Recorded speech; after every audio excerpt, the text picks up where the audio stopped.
Hello, my little worms! I'm Day, and welcome back to Day Complete's Tabs Campaign, the series in which I play through every Tabs campaign level, one at a time, in order. And currently we're making our way through the spooky, scary Tabs campaign that we can now get into its own hands and look him out for a second short time with the new car on his way home and on a good day. You can thank my phone's predictive text for whatever the hell that intro just was, but it was amazing. And the level we're attacking today is Line of Fire. And he knows that the Grillers is not the best person, has it in his life. Wow, phone, so deep, except not really. What did any of that mean? What we are actually doing is going back to a Tabs campaign classic and fighting the Renaissance faction. And our opponents for today are, we have 2 lines of fences right here and over there, we have 6 halberds right behind them, and then the Line of Fire, that the level is named after, from a bunch of musketeers. And from fighting the Renaissance faction previously, we know that they're seriously going to be an issue here. They do a lot of damage. Uh-oh. And here's the team that I prepared now. So our primary concern with a level like this is we want to make sure the muskets are firing as few times as possible. And the best way to do that is we need to get to the backline as quick as possible. And now because of that sort of issue here, slow moving units are going to be pretty useless for our strategy. So that's going to be like the Reaper, the Swordcaster, and also kind of the Candlehead, because they push units back, which is going to make it even harder to actually approach them. So these units are just going to get shot and killed, so we're not going to be able to use any of these in our strategy. The Reaper will probably last a little bit longer, but there's no way they're surviving that many muskets. The second that next volley comes off, that Reaper is done. He can probably get rid of those melee units. Oh wow, he couldn't even get rid of those, but okay, so those units are not going to be helpful in this strategy. So we need to get into the backline as quick as possible. To get to the backline as quick as possible, we need our fastest unit. Our fastest unit is the Vampires. So Vampires will have to be used in this strategy. And if we're using Vampires, they're going to reach here pretty quickly, which means we can't use a Pumpkin Catapult. If we use a Pumpkin Catapult, what's going to happen is the Vampires are going to reach here, and then the Pumpkin Catapult is going to land straight on top of our Vampires, killing them instantly. So that also will not work. So basically, we cannot use the Reaper, the Pumpkin Catapult, the Candlehead, or the Swordcaster in this strategy. That leaves us with only 3 unit types that can actually be used here. Okay, now to build a strategy around that. So I think to begin with, we put some warriors at the front here just to tank the initial shots. We don't expect any of these people to survive. That's an important thing here. We don't expect the warriors to survive this thing, that we just want them off of the other units. So how many shots are coming at us? 1, 2, 3, 15, 16, 17, or something like that. Okay, so maybe we want about an equal number of our warriors then. So let's get rid of these so I can count. Biddy?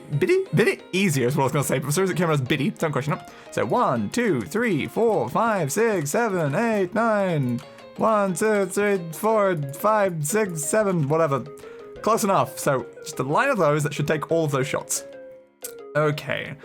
Behind that, maybe some archers, or maybe the vampires now. Let's put the vampires now so that we know how much we can actually spend on the archers there. So let's just put like a line of them a little bit further back. I'm putting them behind our archer line to make sure they don't get killed immediately, because we know that they can turn to bats to get past the units that are going to be in front of them, so it doesn't really matter if they're at the front line. But back here, they're going to be a bit safer, so then they can just go over that, straight to there, and then be attacking these, because we want to be delaying them. That's kind of the point of the vampires right now, is to be delaying these, and then I think we'll try to actually take out the muskets using our archers, because I think that will probably work the best here, because I think our archers will be able to fire a lot quicker than theirs were, so we just need to have enough of them to be able to hopefully deal enough damage to these muskets over there. Okay, so let's put that there, and I think maybe have a bit further back. The problem about further back, they're less likely to get shot immediately, but it's also, they're gonna have to walk up a lot closer to be able to do it.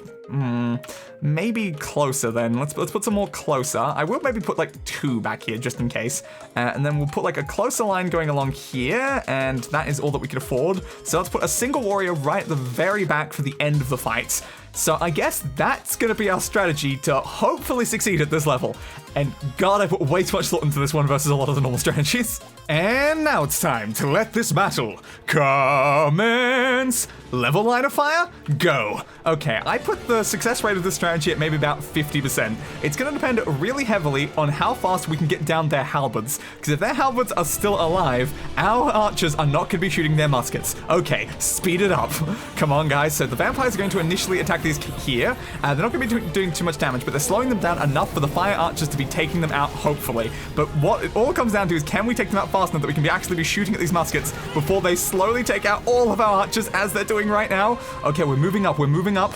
This is maybe doable. If you can take out enough of the muskets, they can't kill you in the next burst. Come on, come on. Watch them fall. Watch them fall. Ooh, they're getting some shots off now. There's not many left, though. We might be able to do it. We have more. We have more units than they have. Only one left, and you've done it. Congratulations, guys. You succeeded on about the 50%. Because if a single halberd had survived a bit longer and they weren't shooting at those muskets, we were dead.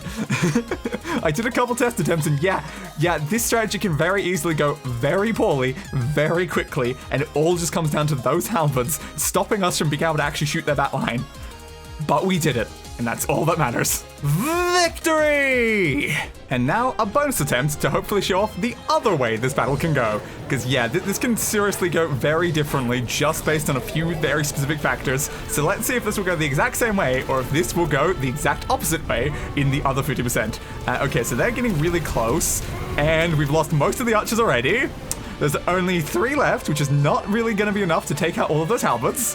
Halberds? No, muskets I meant. Oops, we've already taken out the halberds, remembering. But yeah, the second they get shots off again, we lose.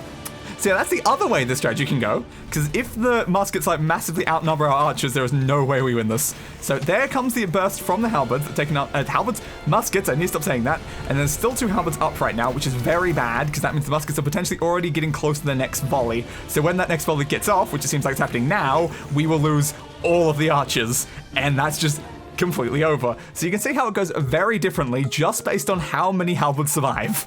And there we go, my very inconsistent strategy for trying to beat this level. Now there is one way you can technically make this a lot more consistent, and that is at the start of the fight, manually control one of the skeleton archers and then start picking off the muskets at the back from the start. Because the less muskets there are, then every single one of those volleys that are happening that you can't really avoid, they're going to be having less shots coming at your archers, so you're going to lose less archers, so then you're going to have more at the end, so it's more likely for you to be able to actually overpower them and win. But I decided to not use that for the purpose of this strategy, even though I did consider the possibility of using it. Because I was like, I could do that, but there's a pretty good chance it'll succeed even if I don't. So if I don't have to manually control it, I don't really want to. So that's more how it really came down to it. But yeah, if you want to use the same strategy with a higher chance, I would definitely recommend controlling one, maybe like towards like the edge or something, so there's not too many units in your way. But anyway, if you liked the video, be sure to leave a like, and why not subscribe to the channel for more content like this. Ring the notification bell, it does something and I still don't know what. And I'll be seeing you guys in the next level, which is the final of the spooky campaign. So for now, good day to you all, and roll the outro. I gave that bastard what he deserved. A funeral.